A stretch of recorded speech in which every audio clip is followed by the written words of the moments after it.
A paz de Cristo a todos, sejam todos bem-vindos ao nosso canal. Hoje nós iremos iniciar uma série de estudos bíblicos. E o nosso primeiro tema que nós escolhemos para podermos estar abordando é o tema de escatologia bíblica. Hoje nós vamos então iniciar aqui uma série de mensagens falando sobre os eventos escatológicos, sobre o estudo do Apocalipse, né? Nós vamos ver o que a palavra do Senhor nos diz a respeito desses eventos. Eu sei que há uma grande curiosidade, né, de todos a respeito das coisas dos fins dos tempos, do que aconteceria. Mas o que a Bíblia nos apresenta? O que a Bíblia nos mostra a respeito desses assuntos? Então, nós vamos com calma, caminhando vídeo a vídeo. Nós não vamos gravar vídeos muito longos, mas nós queremos falar aquilo que nós extraímos da palavra de Deus.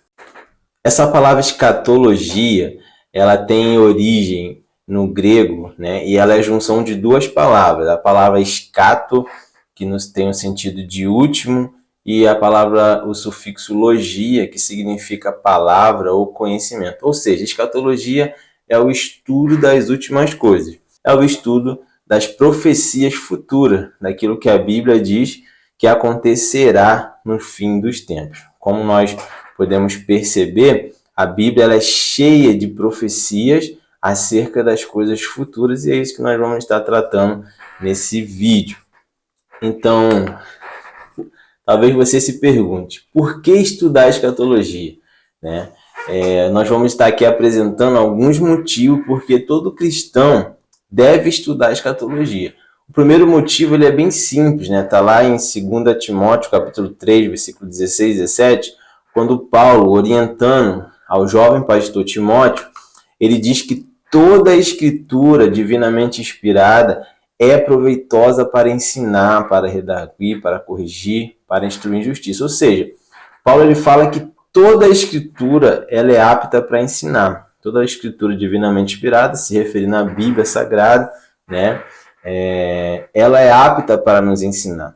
E como a doutrina da escatologia, ou a doutrina das últimas coisas, faz parte dos ensinos bíblicos, então nós vemos esse como um primeiro motivo para nós nos interessarmos por esses assuntos. Como eu falei no início, é bem comum que pessoas tenham medo, né, quando olha aqueles nomes no Apocalipse, besta que sai da terra, besta que sai do mar, tudo isso nós vamos estar falando durante essa série, né? Mas as pessoas ficam com medo dessas coisas e acabam deixando para o lado, entendendo que não é tão fácil assim de compreender. Então, o segundo motivo por que estudar a escatologia é porque ela nos dá esperança. Lá em 1 Coríntios 15, 19, o apóstolo Paulo diz assim, que se nós esperarmos em Cristo somente nesta vida, nós somos os mais miseráveis de todos os homens. Então é muito comum no nosso meio nós vermos pessoas aguardando em Cristo ou querendo do Senhor Jesus somente bênçãos materiais, bênçãos momentâneas, né? Bênçãos para esse momento que nós estamos vivendo. Mas a palavra de Deus nos mostra que nós devemos ter uma esperança escatológica. Você vai perceber em todo o Novo Testamento, o próprio apóstolo Paulo, por diversas vezes, fazendo referência à esperança, à fé e ao amor. E toda vez que no Novo Testamento você vê o incentivo a termos esperança, essa esperança é uma esperança escatológica, ou seja, nas coisas futuras, tá? Você também pode observar lá em João, capítulo 14, versículo 3 e 2, né, quando Jesus ele promete aos seus discípulos, dizendo, vou preparar-vos lugar. Ele está falando para o discípulo que ele vai voltar para o Pai, que ele vai voltar para o céu, né? Mas ele fala assim, eu vou preparar-vos lugar, e se eu for e vos preparar lugar, virei outra vez e vos levarei para mim mesmo. Então, há uma promessa e essa promessa, né, gera no discípulo de Jesus a esperança de que um dia ele vai voltar para nos buscar, né, e certamente, né, mudar tudo aquilo que nós conhecemos dessa realidade que vivemos. Certamente, estar com Cristo, como o apóstolo Paulo, vendo essas coisas grandiosas acontecer, é infinitamente melhor do que qualquer alegria ou qualquer momento de prazer que nós possamos ter aqui nessa terra. Ainda porque estudar escatologia. Escatologia nos traz consolo. Se você olhar quando o apóstolo Paulo, ele que recebe esse ensinamento do arrebatamento, né? Quando ele termina de citar ali, ele fala lá em Tessalonicenses capítulo 4, versículo 18, assim: portanto, consolai-vos uns aos outros com estas palavras. Parece que não, mas falar de escatologia, ou falar do arrebatamento da igreja, isso nos traz consolo.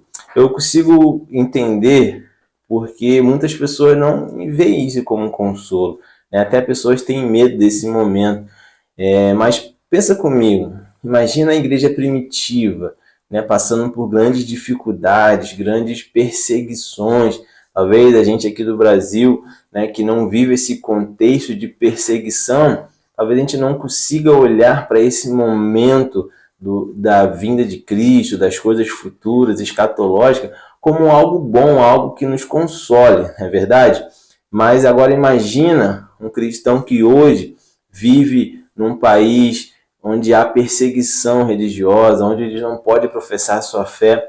Com certeza, a pregação de um arrebatamento, a pregação de uma vida futura no céu, isso traz consolo, traz esperança, né? E nós precisamos nos inserir nesse contexto também de sermos consolados por essa tão maravilhosa doutrina bíblica, tá bem? E por último, por que estudar a escatologia?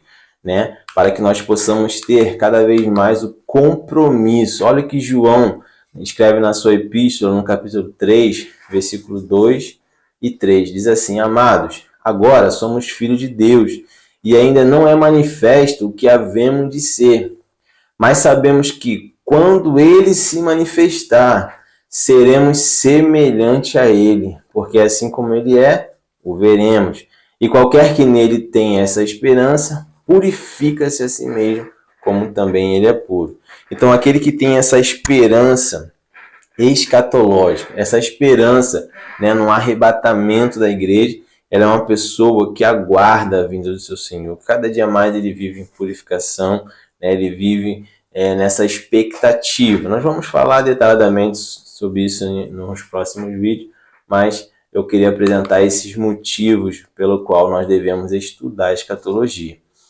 Eu vou estar aqui durante essa série de vídeos que nós iremos apresentar.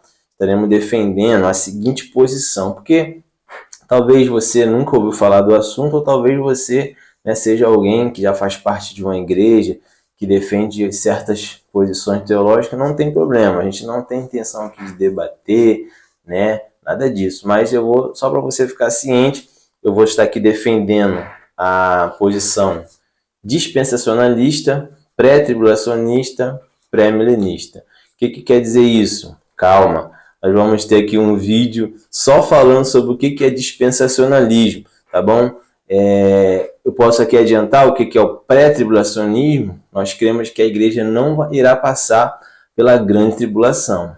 E o pré-milenista é aquele que crê que a segunda vinda de Senhor Jesus se dará antes do milênio, né? E justamente no ato da segunda vinda, após ali o julgamento das nações, que também será falado aqui nesse nossa série, Jesus estará então implantando seu reino milenar, um reino literal, um reino físico aqui nesta terra, tá bem? E então, como que se dará essa nossa série de vídeos?